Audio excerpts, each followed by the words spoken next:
مصر کے اندر حضرت موسیٰ علیہ السلام نے ایک کبتی کو تھپڑ مار دیا تھا. قرآن مجید کے دامن میں یہ واقعہ موجود ہے.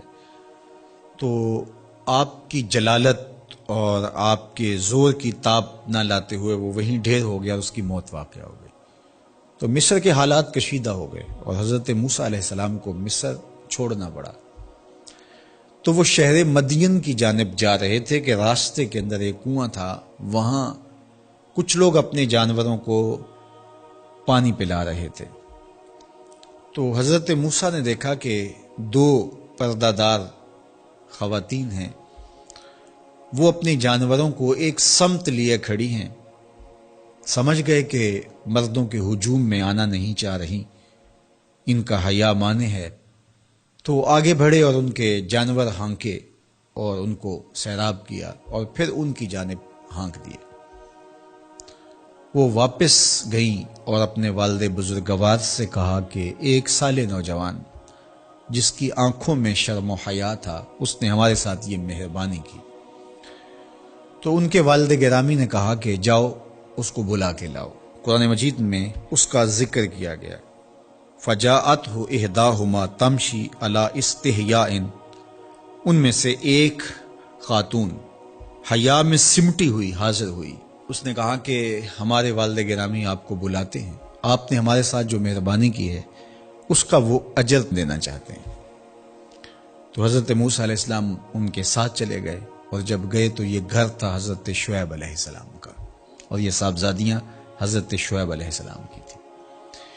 تو اس خاتون کا شرم و حیا کے ماحول میں حضرت موسیٰ علیہ السلام کو یہ کہنا اور چل کے اس انداز سے آنا، قرآن نے اس کی حکایت بیان کی ہے. تو خدا کو پسند ہے کوئی خاتون حیا کے ماحول میں آئے تو اللہ اس کی آمد کو اور اس کے آنے کو قرآن کا عنوان بنا دیتا ہے اور قرآن کی حکایت بنا دیتا ہے کہ جو خاتون حیا کے جوہر کی مالکہ ہو وہ اللہ کو کتنی اچھی لگتی ہے. اللہ اکبر.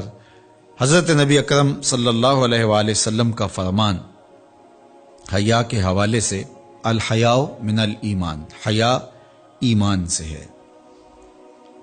تو جتنے بھی ایماندار لوگ ہیں وہ پھر حیا کے جوہر سے مزین ہوں گے، مالا مال ہوں گے. آپ دیکھ لیجئے سب سے بڑے ایماندار تو میرے اور آپ کے آقا مولا ہیں، اور حضور کمواری لڑکی سے زیادہ حیادار تھے. باقی حضور کے اصحاب دیکھ لیجئے، ان کا حیا اور حضور کی ازواج مطہرات کا حیا دیکھیے. ام المومنین حضرت عائشہ رضی اللہ تعالی عنہا فرماتی ہیں کہ حضور کا جب وصال ہوا اور حضور میرے حجرے میں دفن ہوئے تو میں جب حضور کی قبر انور پہ جاتی تو معمولی چادر اوڑھ کے چلی جاتی اس خیال سے کہ میرے شوہر ہیں. پھر حضرت ابو بکر صدیق رضی اللہ تعالیٰ عنہ کا وصال ہوا تو وہ بھی ساتھ دفن ہو گئے تو میں پھر بھی اسی حالت میں جاتی اور میں سوچتی کہ ایک میرا شوہر ہے اور دوسرا میرا والد ہے. کہا پھر حضرت عمر رضی اللہ تعالیٰ عنہ کا انتقال ہوا اور وہ بھی ساتھ مدفون ہوئے.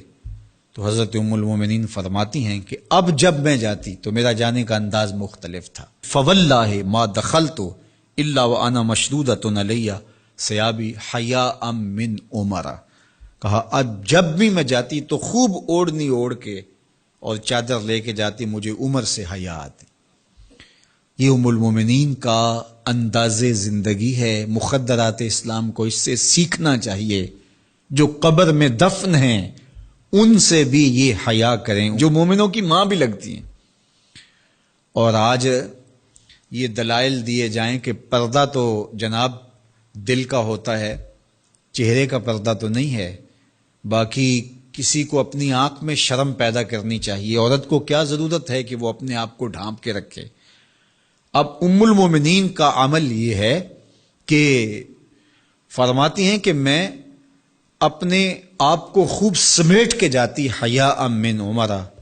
عمر قبر میں ہیں لیکن ام المومنین فرماتی ہیں مجھے پھر بھی حیا آتی. اور حضرت سیدہ طیبہ طاہرہ حضرت فاطمہ تو زہرا رضی اللہ تعالی عنہا نے کہا کہ عورت کے لیے بہترین پردہ یہ ہے کہ اس کو کوئی غیر مرد نہ دیکھے اور وہ غیر مرد کو نہ دیکھے۔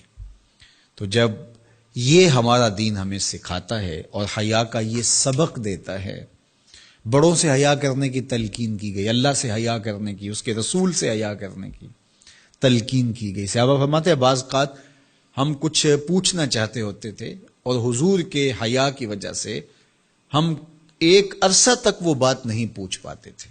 آج دادا کے سامنے بچے جس طرح بات کرتے ہیں اور جس طرح بچوں سے حیا کا جوہر ختم ہو گیا ہے اور اس کو وہ تہذیب نو کا کرشمہ سمجھتے ہیں اور جدید دور کی کرامت سمجھتے ہیں، یہ دور جدید کی کرامت نہیں ہے، یہ جاہلیت ہے۔ بڑوں کا احترام اور بڑوں کی عزت یہ زندگی کا جمال ہے۔